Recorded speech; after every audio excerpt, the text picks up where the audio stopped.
Good afternoon, सलाम नमस्ते and जय भीम। आप south Asia research institute for minorities की एक खसूसी इंटरव्यू सीरीज देख रहे हैं, जहां मैं एक रिसर्च एसोसिएट और आज का मेज़बान हूं। आज हम एक गहरी और पुरजोश गुफ्तगू करने जा रहे हैं, जहां हमारे साथ शामिल गुफ्तगू हैं एक समाजी कारकुन जो तवील अरसे से दलित आदिवासी महिला संगठन की वकालत कर रही है।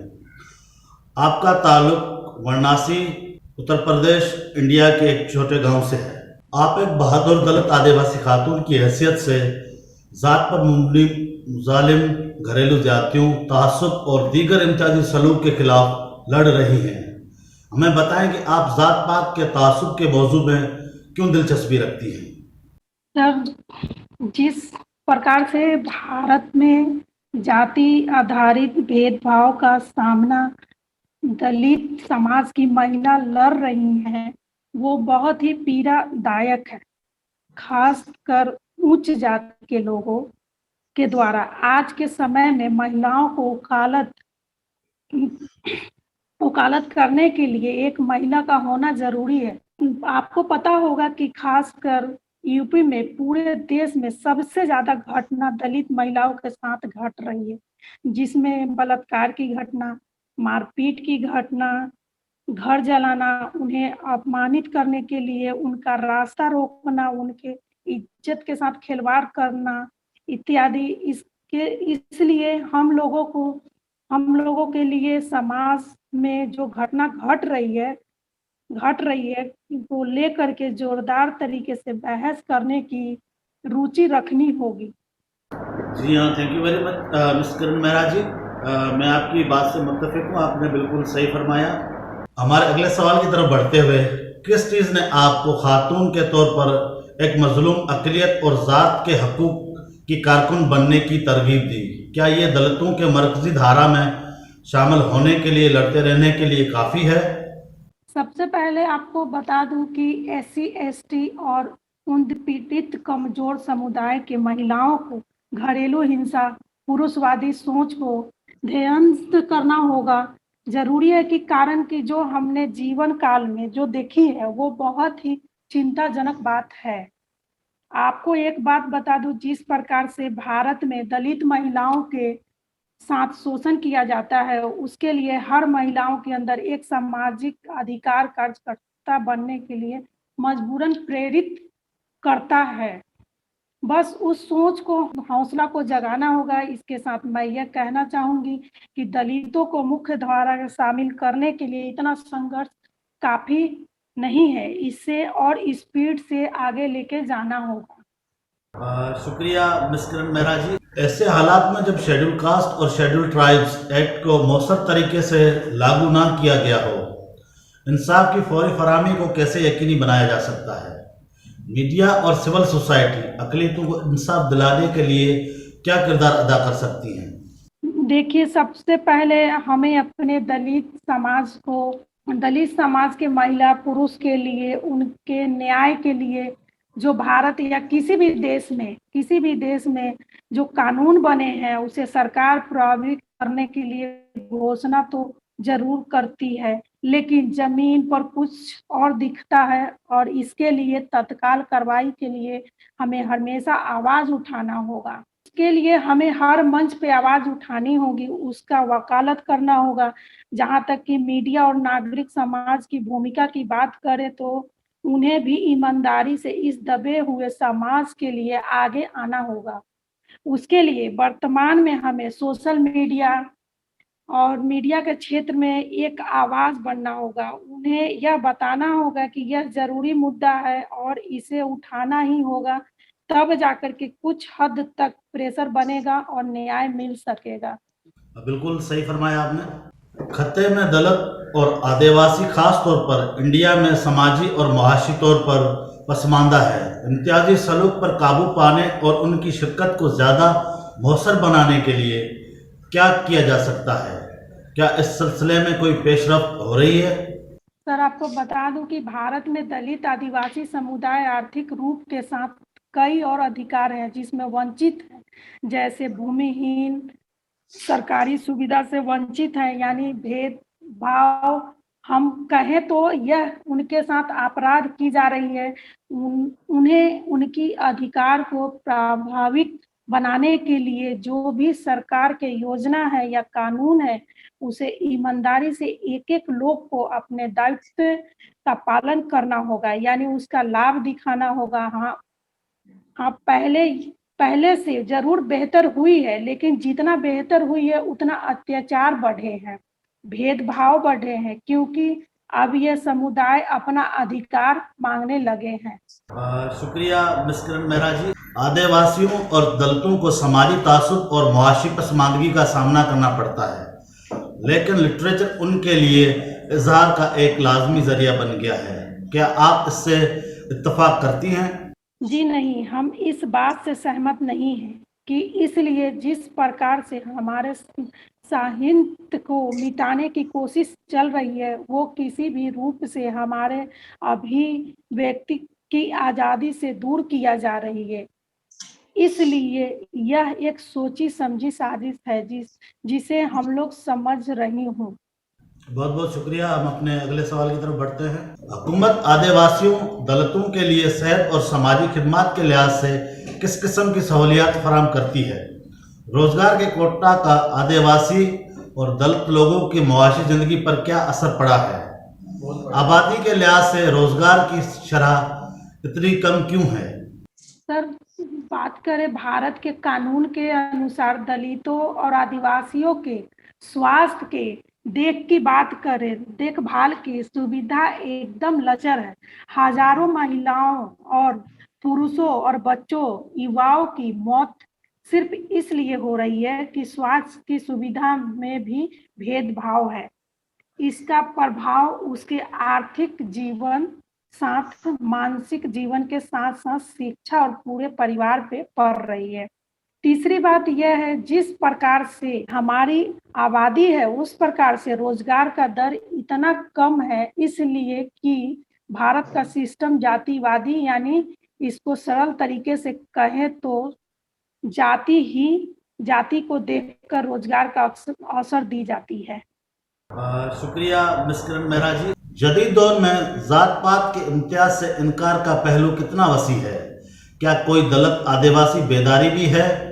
जदीद मुआशरों और सियासत में इसके असर और रसूख की क्या हद है? इस आधुनिक समय में जातिगत भेदभाव सच में बहुत बड़ा चैलेंज है, जबकि ऐसा नहीं कि हमारा दलित आदिवासी समाज जागरूक नहीं है। आधुनिक समय में इसका प्रभाव राजनीतिक क्षेत्र से कितना है यह बताना संभव नहीं है, कारण कि जो भी हमारे समुदाय के नेता हैं वो पार्लियामेंट में जाकर अपना समुदाय को भूल जाता है, और यह प्रक्रिया कब तक चलेगा यह बताना संभव नहीं है। शुक्रिया मिस किरण मेहरा जी। मैं आपकी बात से मुत्तफिक हूँ। दलित खवातीन जो कि इंडिया के खवातीन की आबादी का 16% है, जो कि जिन्स और ज़ात पर मुबनी तशद्दुद के साथ साथ वसी पैमाने पर जिनसी ज़्यादती का शिकार हैं।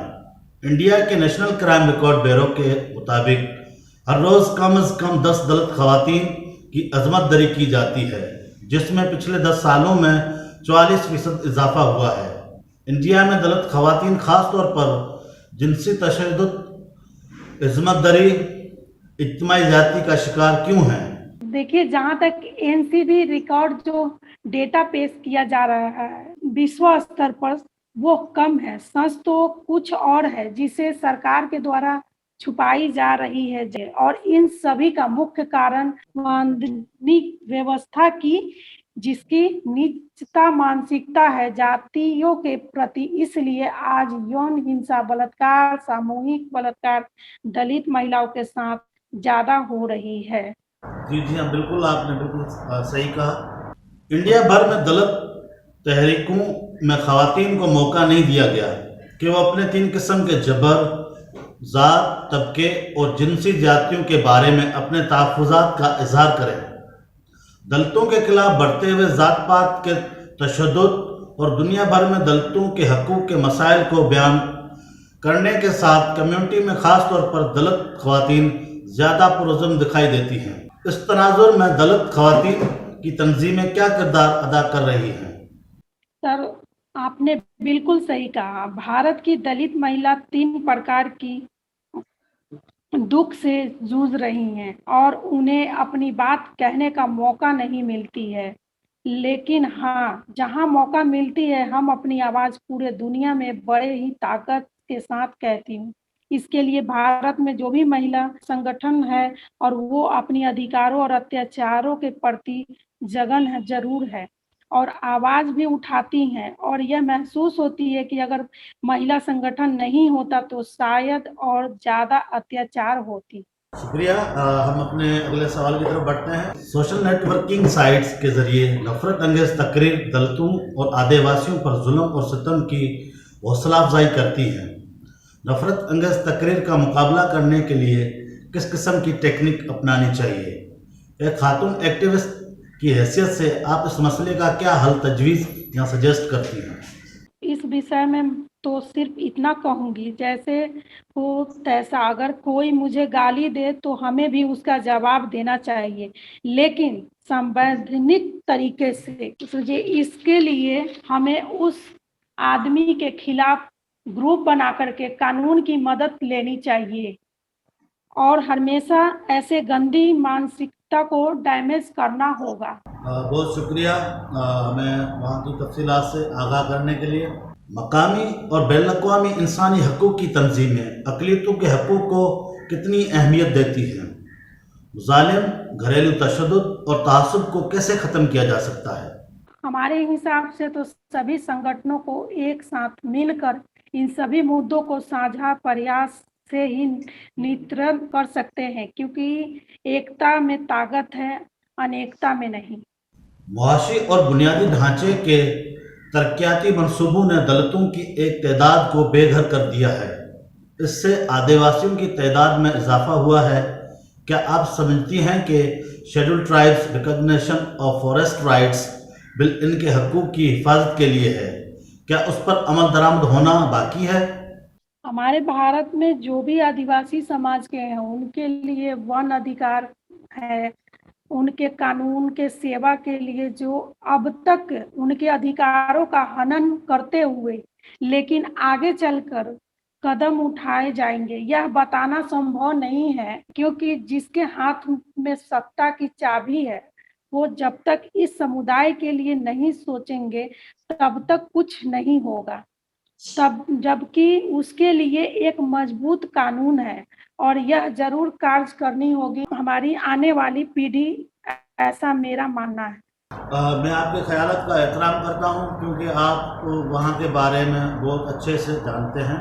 कोविड-19 के नतीजे में दलितों और आदिवासियों के खिलाफ ज़ालिम में मज़ीद इजाफा हुआ है। आपके ख्याल में वबा के दौरान उन्हें किस किस्म के तासुब और मसाइल का सामना करना पड़ा? सर, बात करें जिस प्रकार से दलितों को महामारी के दौरान अपने अधिकारों के लिए लड़ना पड़ा है, वह भुलाया नहीं जा सकता। खासकर दलित महिलाओं को जो प्रेग्नेंट थी, उनको बहुत ही तकलीफ झेलनी पड़ी है। बहुत ही सब सरल तरीके से बताए तो ये मैं अपने आंखों के सामने देखी हूँ ये सब सिचुएशन। उनके तकलीफों को झेलनी पड़ी है, उनके स्वास्थ्य पे, रोजगार पे, उनके शिक्षा पे असर पड़ा है, उनके जीवन में बहुत बड़ा बदलाव हो गया। यानी वो 25 वर्ष पीछे चली गई हैं और वो जब तक वो जीवित रहेंगी तब तक उन्हें यह महामारी याद रहेगी। बिल्कुल सही फरमाया आपने। जिन्होंने जराइम और जुल्म के बावजूद कम्युनिटी की मज़ामत सामने आ रही है। अपने काम के दौरान आपको किस किस्म के मुखालफत का सामना करना पड़ा?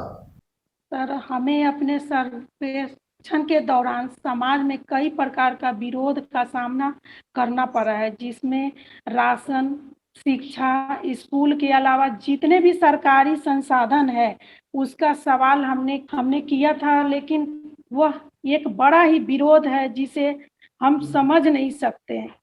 सारिन और आपकी तंजीम साउथ एशिया की मजलूम अक़लियतों के हकूक़ को फ़रोग़ देने के लिए साथ मिलकर कैसे और क्या काम कर सकती हैं?